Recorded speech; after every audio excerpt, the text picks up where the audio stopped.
La geometría molecular estudia la distribución espacial de los átomos en una molécula. Las moléculas son estructuras que ocupan un volumen en el espacio. Nosotros generalmente las representamos en un plano, como por ejemplo esta molécula que tenemos acá, que es la riboflavina o vitamina B2. En esta imagen tenemos la representación de la molécula en el plano, pero la realidad es que los átomos de la molécula no están dispuestos en un plano, así como lo estamos viendo ahora. Vamos a ver una imagen que representa mejor a la estructura de la riboflavina. En esta imagen podemos ver a los átomos en sus posiciones más reales. Podemos ver la disposición de los carbonos, por ejemplo, vemos ahí el zigzag en los carbonos. También vemos los átomos de oxígeno que están en rojo. Y las pelotitas más pequeñas en blanco son los átomos de hidrógeno. También vemos que tienen una disposición espacial. Esta región, estos anillos que están unidos, estos tres anillos que están unidos aquí, están dispuestos en el mismo plano. Pero luego los hidrógenos de los H3 no están en el mismo plano, están en una disposición diferente que ahora más adelante vamos a ver cómo denominarla. Pero ¿por qué es importante conocer la geometría de las moléculas? Es importante porque influye en las propiedades físicas y químicas de la molécula, por lo tanto, en cómo ésta va a interaccionar con otras moléculas. Una de las propiedades que está determinada por la geometría molecular, por ejemplo, es la polaridad. La disposición de las cargas en ese espacio que ocupa la molécula nos va a determinar si toda la molécula es polar o apolar. También la reactividad de las moléculas puede estar determinada por la geometría. Podemos tener dos moléculas de una geometría muy similar una con la otra, pero esa pequeña diferencia que puede haber entre una y otra ya está afectando la reactividad. Puede hacer que una de las moléculas sea reactiva y la otra no. En relación a esto está la actividad farmacológica, en la que tan solo la posición de uno de los átomos puede estar afectando la efectividad de un medicamento. La forma de la molécula también puede determinar la toxicidad y varias otras propiedades que pueden estar siendo afectadas por la geometría de la molécula.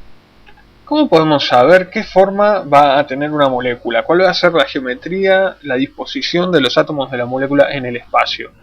Bueno, la podemos predecir por la teoría de repulsión del par electrónico del nivel de valencia, TRPENP, o TREP, también podemos verla en algunos libros de química. Esta teoría podemos usarla siempre que tengamos un átomo central unido a dos o más átomos, como por ejemplo la molécula de CO2. Vamos a dibujarla aquí. Esta es la representación de la estructura de Lewis. Acá nos están faltando los electrones de los átomos de oxígeno. Pero para la geometría molecular solamente consideramos los pares de electrones del átomo central, los que forman enlace y los que no.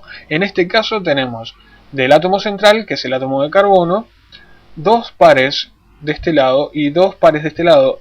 Este átomo no tiene pares de electrones no enlazantes. Estos dos están formando un enlace con este átomo de oxígeno y estos dos con este otro átomo de oxígeno.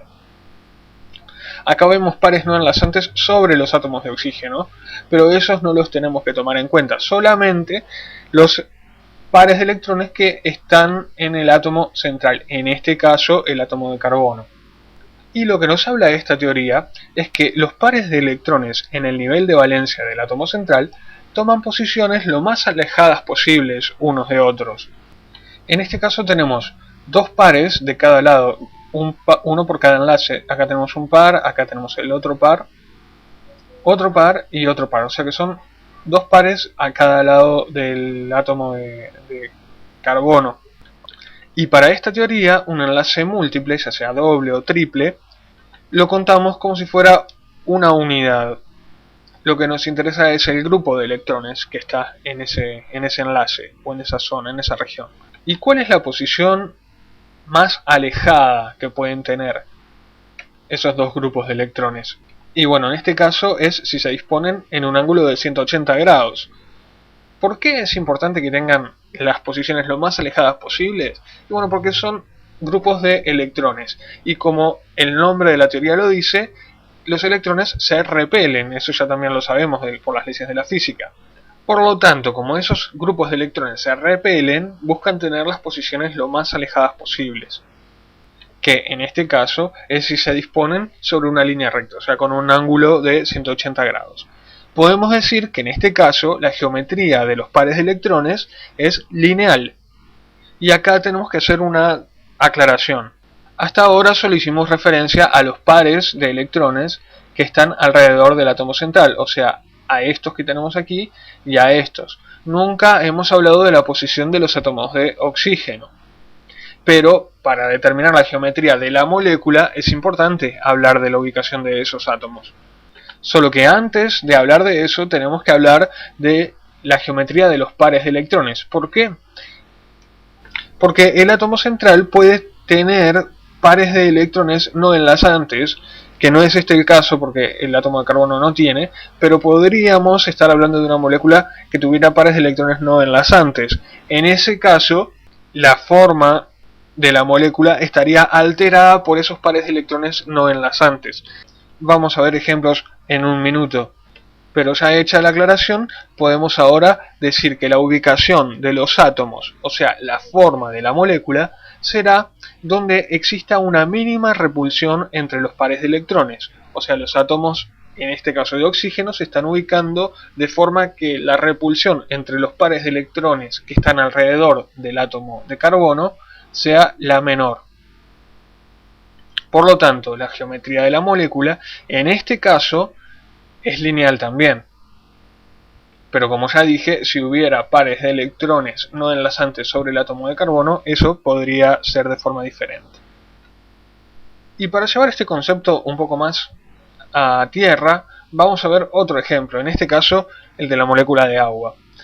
Como conocemos, ya de formar las estructuras de Lewis, el átomo de oxígeno en la molécula de agua tiene dos pares de electrones no enlazantes.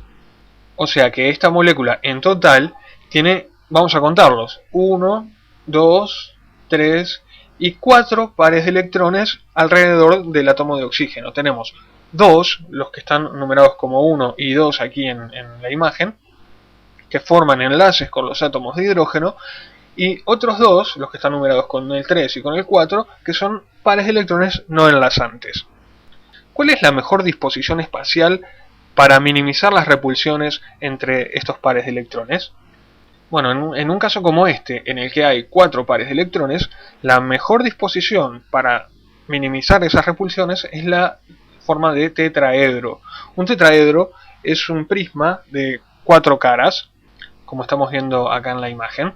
Vamos a quitarle las caras y dejar solamente las aristas. Y en este caso, los pares de electrones se dispondrán hacia los vértices de este tetraedro, con el átomo de oxígeno justo en la parte central. Aquí estaría ubicado el átomo de oxígeno, y en disposición hacia los vértices del tetraedro se ubicarían los pares de electrones, enlazantes y no enlazantes. Acá en esta imagen de la derecha le quitamos las aristas. Esa sería la disposición de los pares de electrones alrededor del átomo de oxígeno. Pero para hablar de la geometría de la molécula, necesitamos conocer la ubicación de los átomos, que en este caso serían los átomos de hidrógeno. Para imaginar mejor entonces la forma de la molécula, vamos a representar acá los pares de electrones, y de esta forma podemos visualizar que aquí tendríamos el átomo de oxígeno, acá uno de los de hidrógeno y aquí el segundo átomo de hidrógeno. Entonces la forma de esta molécula sería con una forma de L, o más precisamente una forma de ángulo, angular. Por un lado tenemos entonces la geometría de los pares de electrones, que es tetraédrica, y por otro lado la geometría de la molécula, en este caso, es angular.